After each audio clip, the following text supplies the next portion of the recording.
Shalom Uvracha, le sujet de notre cours, la lettre Ain. Alors la lettre Ain représente par excellence la vue, puisque Ain en hébreu ça veut dire l'œil. Mais on ne parle pas bien sûr seulement de la vue physique, mais aussi de la vue de l'esprit, la perception de la réalité, le discernement, la vue mentale, la hitbonenut, la capacité de réfléchir, de bien regarder une situation. Quoique l'œil peut aussi quelquefois s'empresser de croire à ce qu'il voit, donc ça va dépendre aussi comment cette force en fait elle va être dirigée. Ça peut être une vue superficielle, mais ça peut être aussi une vue tout à fait profonde. En tout cas, la lettre Ain va renfermer en fait ces deux forces. Quelquefois ça peut être une vision qui est superficielle, mais aussi ça peut être une vision qui est très profonde et qui est très très intelligente. C'est aussi la capacité en fait d'avoir une vue globale de plusieurs aspects de la réalité. De la même façon que l'œil physique voit en fait en trois dimensions, l'œil de l'esprit, lui, va voir en beaucoup plus de 3 dimensions, il va voir en 70 dimensions.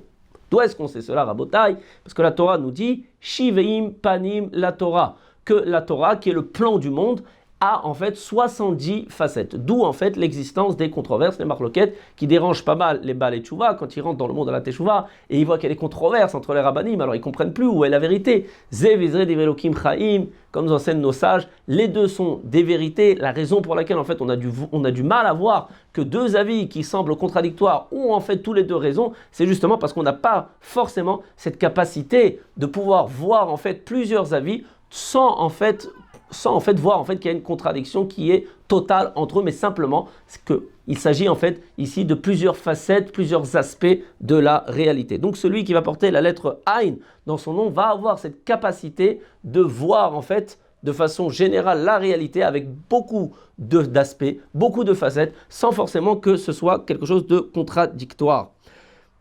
Et bien entendu, la valeur numérique du Ain, devinez, c'est combien? Eh bien, c'est 70, c'est exactement ce qu'on a dit. 70 facettes à la vérité, 70 facettes à la Torah. Je crois que la personne qui a vraiment par excellence exprimé dans son nom cette capacité extraordinaire, qui a excellé, c'est le Rav Ovadia Yosef. Ovadia Rabotai, ça s'écrit avec un Ain. Lui était connu pour son génie, pour sa connaissance immense dans la Torah, mais plus particulièrement pour sa capacité de brasser des tas de commentateurs, des tas d'avis dans la halakha, des rishonim, des acharonim, et d'arriver en fait à faire de tout ça, de l'ordre, d'arriver à en faire une synthèse pour pouvoir donner en fait, pour finir la halakha. C'est le kocha de l'Etera de Rav Ovadia Yosef, la force de permettre. Pourquoi il avait cette force de permettre? Parce qu'il connaissait tellement d'avis qu'il pouvait faire en fait des teroufim. Il pouvait vous dire maintenant, je sais que maintenant il y a une majorité de rishonim qui pensent qu'on peut permettre, alors que même les grands de sa génération, qui étaient des gens très très chamim et très très grands, ils n'avaient pas autant de connaissances que le Rav Ovadia Yosef,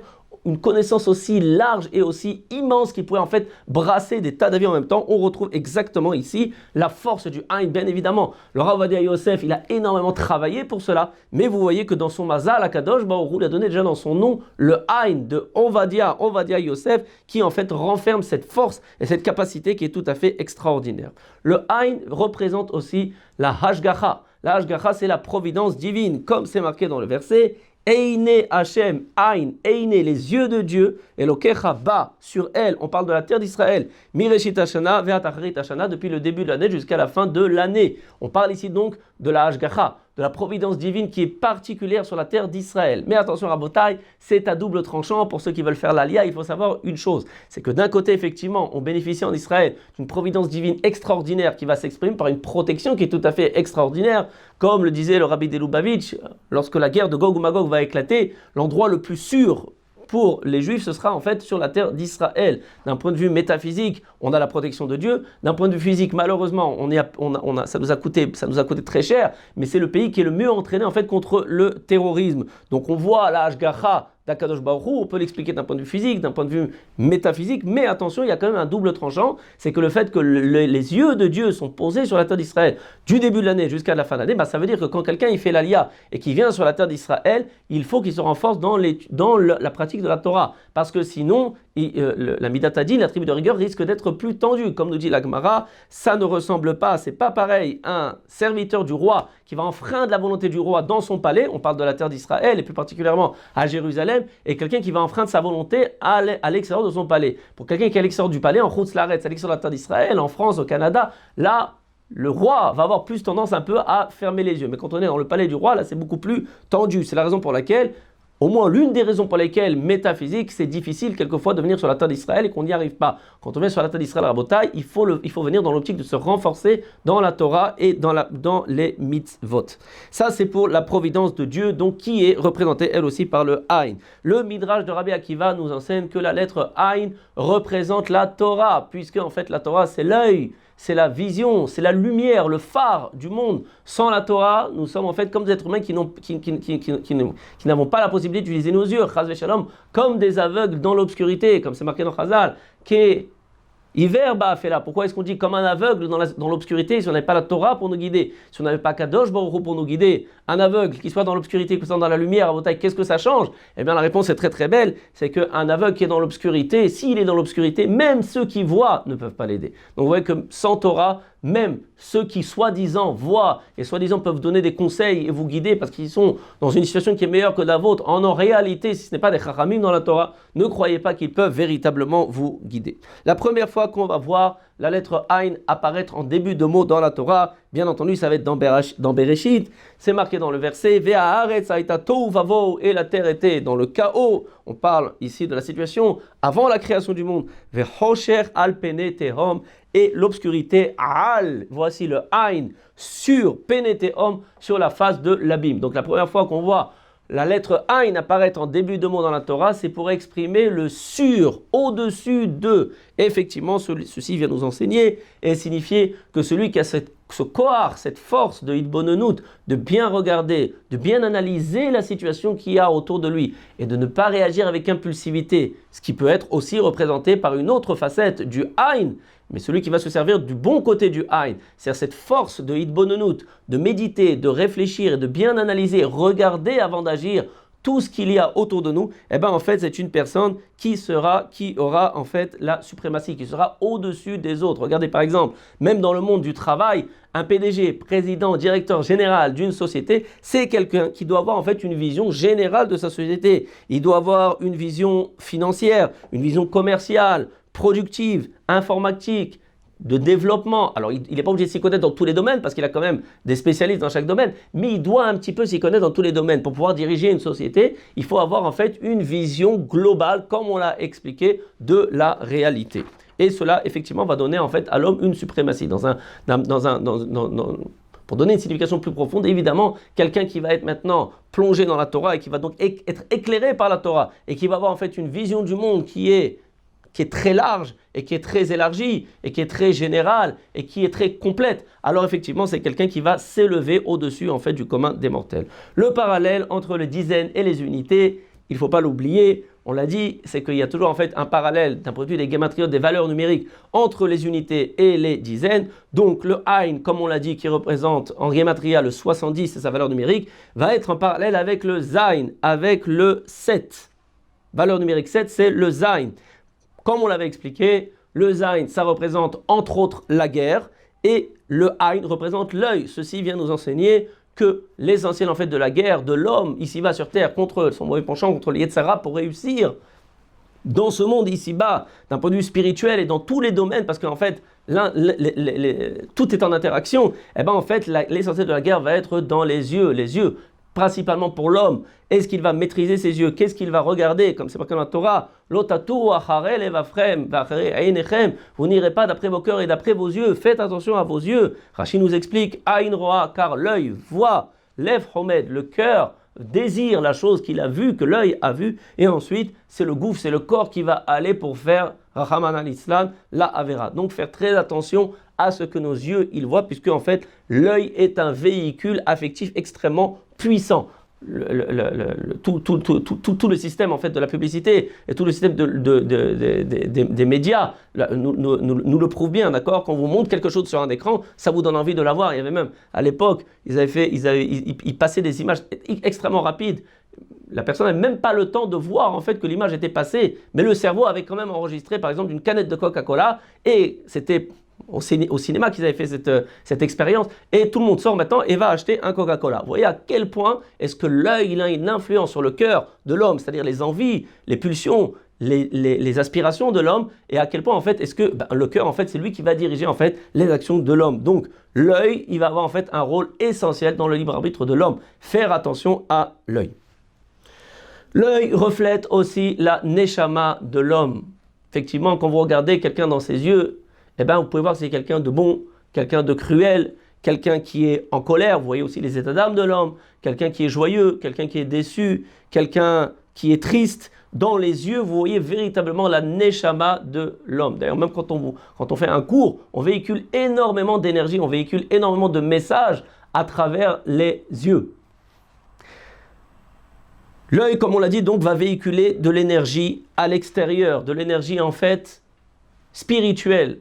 De la même façon qu'il va absorber des choses de l'extérieur, il va aussi dégager de l'extérieur. Ce qui en fait implique que l'œil est un véhicule véritablement de krina, comme de rayon maintenant spirituel, d'énergie spirituelle qui peut être très dangereux. D'où le problème en fait de l'Aïn Hara. L'Aïn Hara, c'est le mauvais œil. Vous avez compris comment ça marche, Rabotai. Si maintenant l'œil reflète en fait l'énergie de la Neshama, quand la Neshama elle est jalouse et ça dégage en fait une énergie négative, quand vous allez regarder votre prochain avec jalousie, vous allez dégager une énergie négative qui peut être très dangereuse. Kenegedze, en parallèle à cela, vous avez Baruch Hashem quand même l'Aïn Tova, l'œil bon. Quand vous pensez quelque chose de bon sur votre prochain, vous voulez bénir votre prochain, vous avez un œil favorable envers votre prochain, alors là aussi ça va dégager une énergie positive. On avait fait un petit cours sur l'Aïn Hara, comment être sauvé de l'Aïn Hara. Peut-être qu'on va dire quelque chose, quelques petits points. L'étude de la Torah, c'est quelque chose qui protège énormément de l'Aïn Hara, du mauvais œil. Le bitachon, la confiance en Kadosh Baruch Hu, comme c'est marqué dans la Gemara, Mandelo Kapid, celui qui n'est pas rigoureux sur l'Aïn Hara, alors l'Aïn Hara n'a pas de shlita, n'a pas de contrôle sur lui. Attention, c'est très souvent mal compris cette Gemara. Les gens croient que celui qui ne croit pas en l'Aïn Hara, alors l'Aïn Hara n'a pas d'emprise sur lui. C'est tout à fait faux. Si quelque chose existe, le fait de ne pas y croire, c'est pas ça qui va changer quoi que ce soit. Mandelo Kapid, celui qui n'est pas rigoureux, la Gemara nous explique que c'est dans le sens celui qui se remet entre les mains de Dieu, celui qui a son bitachon en Kadosh Baruch Hu, celui qui a confiance en Dieu, celui qui sait très bien que l'Aïn Hara ça existe, c'est incontestable, il y a beaucoup de Gemarot qui parlent de cela, mais il met sa confiance en Dieu et il se répète Ein on milvado, il n'y a rien d'autre que la force d'Akadosh Baruch Hu et Akadosh Baruch Hu me protège, alors celui-là pourra être zoré d'une protection spéciale contre l'Aïn Hara, mais encore faut-il que ce soit quelque chose de véritablement authentique, quelque chose qui a été travaillé et pas simplement le fait de dire que l'Aïn Hara ça n'existe pas, parce que ça n'a pas de sens. Aussi le Zohar Akadosh nous enseigne que la Ketoret, Achadazar Samamuni Mayuba, qu'on dit tous les matins, qu'on est censé dire tous les matins, et aussi qu'on est censé dire avant la prière de Mincha, a un pouvoir absolument extraordinaire pour annuler en fait la force de l'Aïn Hara. Aujourd'hui on n'a plus de Beth Amikdash, donc on ne peut plus faire la Ketoret, mais le fait de la réciter, alors attention, il faut quand même comprendre ce qu'on dit. Si vous récitez la Ketoret et vous comprenez ce que vous dites, ça a un pouvoir absolument extraordinaire pour annuler en fait l'Aïn Hara et tout le Sitra Hara. Toutes les mauvais décrets, toutes les mauvaises forces, les forces négatives et même les kishufim et même la sorcellerie. Il y a aussi quelque chose qui est connu, qui a été transmis de génération en génération, c'est la ségoula du plomb. Donc si vous connaissez quelqu'un qui fait du plomb, qui est sérieux, comme un rave qui est sérieux, d'accord, sachez que c'est tout à fait exact. On a une vraie, véritable transmission par rapport au plomb. C'est ramené ici dans le livre du Rav Zamir Cohen. Le Aïn est composé, quand vous le regardez dans sa façon de le faire, j'espère qu'on va bien voir ici à la caméra, parce que c'est pas en noir, mais c'est en couleur. Regardez ici, vous voyez à la caméra. Le Aïn, en fait, il va être composé d'un Zayn et d'un Noun. Vous voyez un Noun qui est un petit peu comme ça, incliné. Qu'est-ce que cela va signifier, Rabotai? Le Aïn et le Aïn et le Zayn. Le Aïn, pardon, qui est composé du Noun et du Zayn. Alors le Noun, on avait dit que ça représentait aussi à la fin du cours la Nefila, la chute malheureusement, mais le Zayn représente le Zan, qui veut dire en fait la Parnassa. C'est-à-dire qu'en fait, dans le Zayn, vous allez avoir d'un côté la Nefila, la chute, mais d'un autre côté la Parnassa, la Bracha, donc l'abondance et la réussite, tout au moins qui va être matérielle. De quoi ça va dépendre? Et bien en fait, ça dépend du Ayn, l'œil. Vers qui je vais diriger mon œil? Est-ce que je dirige mon œil et mes espoirs vers Akadosh Baruch Hu? Est-ce que mes yeux sont tournés vers Akadosh Baruch Hu? Ou est-ce que mes yeux sont tournés vers l'homme, sa propre personne, avoir confiance en soi-même? Kochiv Osem Yadi, c'est ma force et c'est la puissance de ma main qui m'a fait réussir dans la vie, d'accord? Comme beaucoup le disent, d'accord? Il faut savoir que ce genre de réussite, c'est des réussites qui ne sont pas qui ne vont pas durer. Le Zohar Kadosh nous enseigne que celui maintenant qui réussit dans ce monde et qui ne met pas sa confiance en Kadosh Baruch Hu, sa réussite elle est éphémère et un jour ou l'autre, sa réussite elle va cesser. Et bien au contraire, quelqu'un qui met sa confiance en Kadosh Baruch Hu, même s'il y a des périodes qui sont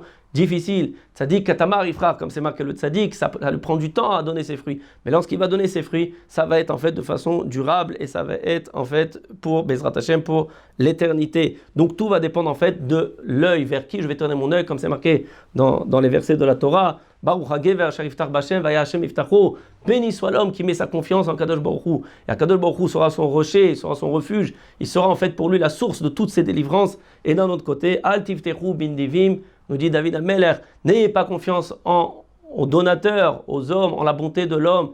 Al Tiftechu Bin Divim Beven Adam She'en Teshua, car l'être humain en fait n'est pas le détenteur des Yeshuot, n'est pas le détenteur des délivrances. La lettre Ain est aussi l'une des lettres qui est Metuyeget, c'est-à-dire qui est couronnée dans la Torah. Et comme on l'avait expliqué, chaque lettre qui est couronnée en fait renferme en elle un potentiel de Malchut, un potentiel de royauté. Effectivement, c'est dans cette force dont on a parlé dans la lettre Ain, cette force de Hitbodenout, cette force de bien réfléchir, de bien regarder ce qui se passe autour de nous et d'être mitbonen et d'essayer de comprendre les messages qu'Akadosh Baruch Hu nous envoie à travers la réalité. Et donc, en fait, nous efforcer de ne pas agir avec impulsivité. Ceci peut effectivement nous donner, en fait, la part, en fait, à une certaine royauté. Qu'est-ce qu'on appelle la royauté? On l'avait expliqué dans le cours précédent. On va répéter pour ceux qui ne les ont pas vus. Roi, se dit en hébreu Meler. Meler, c'est même, Lamed et Kaf. Même, c'est le Moar. C'est quelqu'un qui sait faire dominer son cerveau sur son lèvre, sur son cœur, sur ses sentiments, et sur son kaved, et sur ses pulsions. Donc, quelqu'un qui a cette force, qui est véhiculée par le Haïn de Hitbonenout, de bien réfléchir et de bien observer et analyser ce qui se passe autour de lui, il pourra avoir en fait l'accès en fait à cette domination du cerveau sur le cœur et sur le kaved et ainsi être, d'après la définition de la Torah, un véritable meler, un véritable roi. Enfin, par rapport à l'ordre des lettres, on a quelque chose de très très joli qui nous est enseigné par nos sages. Si je prends depuis la lettre Samer, Ain, P et Tzadik, regardez ce que ça me donne, c'est très beau. Samer, on avait dit que c'était une lettre qui était fermée, donc ça représentait la protection et aussi la fermeture. Donc quelqu'un qui sait fermer, Ain, le Ain c'est son œil, quelqu'un qui sait fermer son œil, ne pas regarder. P c'est la bouche, bien entendu, on va bientôt faire un cours sur le P, Bezrat Hashem, et qui sait aussi fermer sa bouche et se retenir, de ne pas dire des mauvaises paroles et de ne pas voir des mauvaises choses. Alors celui-là aura le mérite d'être un tzaddik. Le tzaddik c'est quelqu'un qui est un juste. Voilà. Baruch Hashem, on a dit beaucoup de choses, donc déjà on a une bonne image de l'influence du Haïn sur le nom de la personne, à travers aussi le personnage Alav Shalom de Rav Ovadia Yosef. Regardons de façon plus synthétique et peut-être on va rajouter quelques points. Qu'est-ce que va donner le Haïn dans l'influence de caractère de la personne qui va donc porter le Haïn dans son nom? Donc par exemple, on l'a dit, dans le nom Ovadia, qui s'écrit avec un Haïn, par exemple.